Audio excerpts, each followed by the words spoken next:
Salam uşaqlar, hər birinizi xoş gördük. İnşallah biz bugün 7-ci bölmənin ümumiləşdirici tapşırıqlarına baxacağıq. Gəlin çalışmaları oxuyaq. Çalışma 1.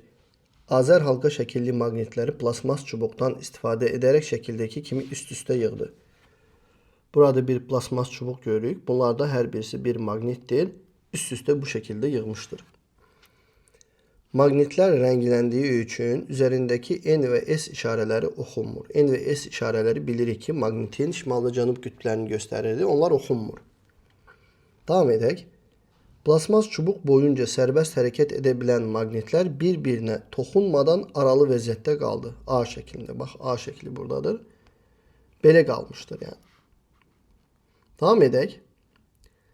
Sonra deyilir ki, Azər əli ilə maqnitləri aşağı sıxsa da, bunları aşağı sıxmış, onlar yenə yuxarı qalxaraq şəkildəki vəziyyətə gəldilər. Yəni Azər bunları sıxdı, amma bunlar yenə də bir-birindən itələnərək yuxarıdakı şəkildəki kimi yenidən düzüldülər. O maqnitləri çıxardaraq yenidən yığdı və onlar bir-birinin üzərində kip şəkildə yerləşdi. B şəklində, bax bunu görürük, B variantında. Maqnit kütlələri arasındakı qarşılıqlı təsirə əsasən nə baş verdiyini izah et. Aydındır ki, bu A variantında, buna biz A deyək, buna B deyək. Bu söz ilə ifadə etdiklərimi siz burada yazı şəklində yaza bilərsiniz. İndi mən onları ifadə etməyə çalışacağım. A nümunəsində maqnitlər demək bir-birini itələmişdir. B nümunəsində isə bir-birini cəzb etmişdir. Məsələn, bu necə ola bilər? Fərz edək ki, bu aşağıdakı maqnitin, yəni ən aşağıdakı maqnitin aşağı tərəfi N, yuxarı tərəfi S olsun. Bu yuxarıdakı maqniti itələmişsə, yuxarıdakı, yəni ortadakı maqnitin aşağı tərəfi S, yuxarı tərəfi N olar. Çünki S-i itələməlidir ki, bu vəziyyət alınsın. Ortadakı maqnit də yuxarıdakı maqniti itələyir. O zaman bunun da aşağısı N, yuxarısı S olmalıdır ki, N-i itələyə bilsin. Demək ki, bu iki maqnit arasında qarşılıqlı itələmə qüvvəsi var və bu ikisinin arasında itələmə qüvvəsi var. Yan-yana olan maqnitlərin yaxın qütbləri eyni adlı qütblər olarsa, onlar bir-birini itələyir. Sonra B bəndində nə olur? Məsələn, aşağıdakı maqnitin qütblərini dəyişməsə belə, baxın bu B nümunəsində ən altdakı maqnitin aşağı tərəfi N, yuxarı tərəfi S qalsın. Ortadakı maqniti fırlatsaq, bax bu maqniti biz fırlatsaq, yuxarıya S, aşağıya N yazılsa, bunlar bir-birini cəzb edəsidir. Bu şəkildə. Çünki bunun S-i bunun N-ini cəzb edər. Qonşu maqnitlərdə, qonşu yaxın olan tərəflər eyni qütblər olarsa, o zaman bir-birini cəzb edər. Demək ki, ortadakı maqnitin qütblərini dəyişdirən zaman, fırlatdığın zaman aşağısını yuxarısına, yuxarısını aşağısına, o zaman bir cəzb etmə yaranır. Ən yuxarıdakı maqnit də bu ortadakı maqnitə cəzb olunması üçün, onda bunun da aşağısı N, yuxarısı S olmalıdır ki, bu N ilə bu S bir-birini cəzb etsin. Demək ki, ən yuxarıdakı maqniti fırlatmırıq, çıxardırıq sadəcə, sonra yerinə taxırıq. Ən altdakına da dəymirik.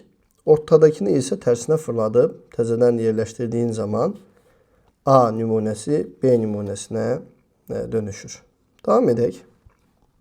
Növbəti çalışmamız nə üçün maqnitin qütblərinin yaxınlığında qüvvə xətləri daha sıx çəkilir? Çünki maqnitin yaxınlığında, daha doğrusu qütblərin yaxınlığında maqnit sahəsi daha güclü olur. Bax, məsələn, N-dən çıxır, S-ə daxil olur. N-in və S-in yanında qüvvə xətləri daha sıx olur. Baxın, məsələn, bu şəkildə çəksək, burada qüvvə xətləri daha sıxdır, burada da sıxdır, burada isə nisbətən daha seyrəkdir. Çünki həmin hissələrdə, yəni qütblərdə maqnit sahəsi daha güclü olur. Davam edək. Növbəti çalışmamız 3 nömrəli çalışmadır. Sabit maqnitin sahəsi şəkildə göstərilib, aşağıdakılardan hansılar doğrudur cavabına əsaslandır. A. Qüvvə xətlərinin istiqaməti doğru göstərilib. Burada qüvvə xətləri doğru mu göstərilib? Gəlin baxaq. Qüvvə xətləri biz bilirik ki, N-dən çıxıb S-ə daxil olmalıydı. Amma burada S-dən çıxıb N-ə daxil olub. S-dən çıxıb N-ə daxil olub. S-dən çıxıb N-ə daxil olub. S-dən çıxıb bu şəkildə N-ə isə bu şəkildə daxil olub. Demək ki, burada səhv çəkilir. Bu qüvvə xətlərinin istiqamətləri belə olmalı idi. S-ə daxil olmalı idi. N-dən isə çıxmalı idi. Bunları tərsinə çəkiblər. Bu şəkildə olmalı idi. Demək ki, A bəndi səhvdir. Bunun üzərindən belə bir xətt çəkək. B bəndinə baxaq. Qüvvə xətləri qütblərin yaxınlığında daha sıx çəkilməlidir. Çəkilibmi? Bəli, çəkilib. Yəni, bu doğru sayıla bilər. Qütblərdə daha sıx çəkilməli idi, çəkilib də. Amma kənarda nisbətən daha qüvvə xətlərin sayısı azdır. B-ni doğru saya bilərik. Yəni, daha sıx çəkilməlidir deyəndə, bəlkə bundan da sıx çəkilməlidir kimi də başa düşmək olar. Və yaxud da ümumilikdə sıx çəkilməlidir. Kənarlara nisbətən kimi də başa düşmək olar. Yəni, hər halda B bəndini doğru saya bilərik. Keçək 4-cü çalışmaya. Buradakı yazıları silək. Çalışma 4'te deyilir ki, bir magnetimiz var. Sabit magnet şəkildəki kimi 4 hissəyə bölünüb. C magnetinin magnet sahəsinin qüvvə xətlərini çək. Əslində burada bizim böyük bir magnetimiz var idi. Bu şəkildə. Onun bir qütbü N, şimal qütbü N olsun. Cənub qütbü isə S olsun. Belə iki dənə də qütbü var idi bunun. Bu tərəf N, bu tərəf S. Sonra onu 4 hissəyə bölüblər. Məsələn, fərz edək ki, bax, buradan bölüblər. Sonra buradan bölüblər, sonra buradan və 4 parça alınıb. Və parçalar şəkildə aşağıdakı şəkildə göstərilir. Bax, bunlar həmin parçalardır. Biz bilirik ki, magnet bölündüyü zaman bir qütblü magnet alınmır. Hər hansı bir magneti bu şəkildə uzunluğuna enine böldüyün zaman bu şəkildə yuxarıdakı magnetin kiçik kopyaları alınır. Yəni burada N və S isə bu parçaların hər birisində, baxın, yuxarıdakı magnetin sol tərəfi N, sağ tərəfi S-dirsə, aşağıdakı magnetlərin də hər birisində sol tərəf N, sağ tərəf S olar. O zaman buraya bax, hazır N yazılıb, o zaman burası S. Burası N, burası S. Burası N, burası S, burası N, burası S olar. Yəni aşağıdakı magnetlərin hər birisi yuxarıdakı magnetin kiçik kopyaları olacaq bu şəkildə. Davam edək. İndi bizə deyilir ki, C magnetinin magnet sahəsinin qüvvə xətlərini çək. C magneti buradadır. Bax, bu magnetdir. Onu burada təzədən çəkək. N-i, S-i. Qüvvə xətlərini çəkəndə də bilirik ki, N-dən çıxır, S-ə daxil olur. N-dən çıxır, S-ə daxil olur. Bax, bu şəkildə. N-dən çıxır, S-ə daxil olur. Bu da onun qüvvə xətləri olmuş olsun. Bu çalışma da burada bitdi. Davam edək. Növbəti çalışmamız 5 nömrəli çalışmadır. Deyilir ki, plasmas çubuğa keçirilmiş halka şəkilli magnetlər, bax, bu plasmas çubuqdur, bu da ona keçirilmiş halka şəkilli magnetlərdir. Onlar üçün aşağıdakilərdən hansı və ya hansılar doğrudur deyir. A bəndinə baxaq. Yəni, bunu biraz böyüdək. A magnetinin aşağı tərəfi onun şimal qütbü, C magnetinin yuxarı tərəfi isə onun cənub qütbüdür. A magnetinin aşağı tərəfi onun şimal qütbüdür. Şimal qütb N hərfi ilə işarə olunurdu. Cənub qütbü isə S hərfi ilə. İndi A magneti bu magnetdir. Onun deyilir ki, aşağı tərəfi N'dir. Bunun aşağısı N olsun. Onda yuxarısı S olar. Bu iki magnet bir-birinə birləşdiyi üçün, daha doğrusu yapışdığı üçün deyək, bunlar bir-birini cəzb edir. O zaman bu B magnetinin, yəni bu yaşıl magnetin aşağısı N olmalıdır, yuxarısı S olmalıdır. Çünki bu qonşu qütblər bir-birini cəzb eləyirsə, demək bunlar müxtəlif adlı qütblərdir. Aşağısı N, S-dirsə, yuxarısı S olmalıdır. N olmalıdır. Belə. S, N bir-birini cəzb edər. İndi yuxarıdakı magneti ilə ən yuxarıdakı magneti ilə ortadakı magnet bir-birini itələyir. Demək ki, bunun burası S-dirsə, bunun burası da S olmalıdır. S-i itələyir axı. Bunun yuxarısı N olmalıdır. Bizdə isə deyilir ki, C magnetinin yuxarı tərəfi isə onun cənub qütbüdür. Yuxarı tərəf cənub olması, yuxarı tərəfin S olması deməkdir. Bax, bu şərtə əsasən. Ama biz yuxarı tərəfin bu şəkildə bir mənzərə alınması üçün yuxarı tərəfin n olması, aşağı tərəfin s olması gərəkdiyini görmüş olduq. Demək ki, A səhvdir. Keçək indi B-yə. B bəndində baxa görək bizə nə deyilir. Gəlin bunları silək. Bizə bu halda yeni verilənlər verilə bilər. Demək ki, A maqnitinin yuxarı tərəfi onun şimal qütbü. A maqniti buradadır. Şimal qütbü N hərfi ilə işarə olunur. Bunun burası N olsun, aşağısı S olsun. Bu B'yə yapışdığı üçün burası S olacaq, burası N olacaq. Çünki S ilə N bir-birini cəzb edir. Bu da bunu itələdiyi üçün, yəni ən yuxarıdakini itələdiyi üçün N-i itələyər də. Burası N, burası S olar. Aha.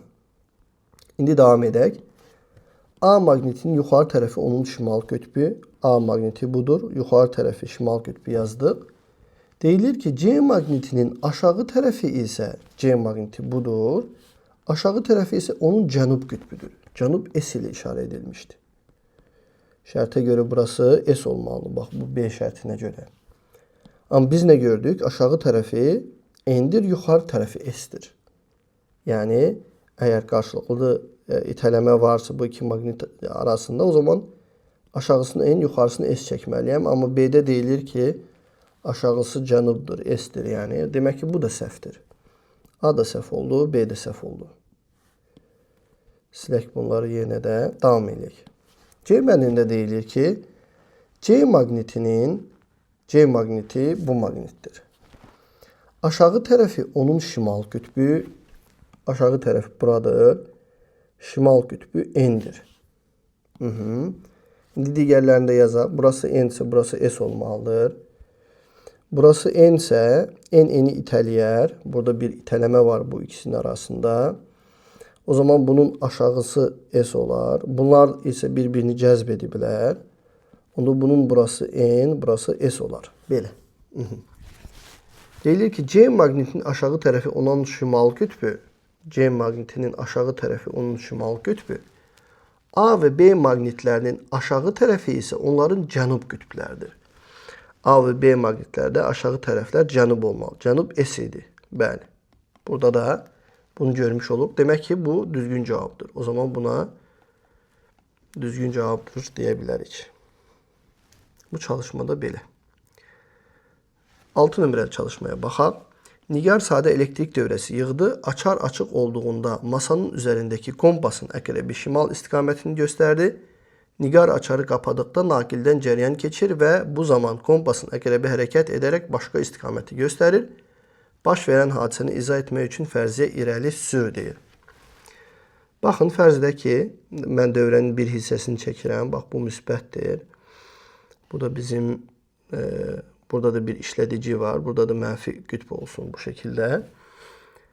Deməli, Nigar bu açarı bağlamayıb hələ ki, bağlana bilər, hələ ki açıqdır. Və burada bir kompas yerləşdirir. Kompasın əqrəbi şimal tərəfi göstərir bu şəkildə. Yəni, bir qarşılıqlı təsirdə olmur. Yəni, bu zaman dövrədən demək cəryan keçmir. Cəryan keçmədiyi zaman əqrəb də dönmür. Yəni, yerin şimal qütbünü göstərir ki, bu da yerin maqnit sahəsinin buna təsirini göstərər. Hələ ki, naqilin maqnit təsirini göstərməz. Amma sonra Nigar neynəyir? Nigar bu dövrəni qapadır. Açar artıq qapalı hala gəlir. Bundan sonra Nigar görür ki, bu kompasın əqrəbi, məsələn, fərz edək, belə döndü. Bu şəkildə döndü. Əvvəl belə idi. İndi isə bu şəkildə döndü. Əvvəl belə idi, indi belə döndü. Nə baş verdi? Demək ki, bu kompasın əqrəbinə bilirsiniz ki, maqnit qarşılıqlı təsir, müəyyən təsir göstərir. Bu naqil açıq olanda ondan cəryan keçmir. Amma qapalı olanda ondan cəryan keçir və maqnit əqrəbinə təsir edir. Demək ki, buradan belə bir fərziyyə irəli sürmək olar ki, əgər naqildə cəryan varsa, o zaman həmin cəryanın ətrafında maqnit sahəsi yaranır. Deməli, maqnit sahəsini sabit maqnitlər də yarada bilir, cəryanlı naqillər də yarada bilir. Buradan cəryan keçmirdi, I sıfıra bərabər idi. Buradan isə müsbətdən mənfiyə doğru bir cəryan keçir və bu naqil öz ətrafında bir maqnit sahəsini yarada bilir ki, həmin maqnit sahəsi ilə buradakı kompasın əqrəbinə təsir göstərsin. Deməli, necə bir fərziyyə irəli sürə bilərik? Cəryanlı naqil öz ətrafında maqnit sahəsi yarada bilir. Bugünlük bu qədər. Sağ olun. Növbəti dərsdə inşallah görüşərik.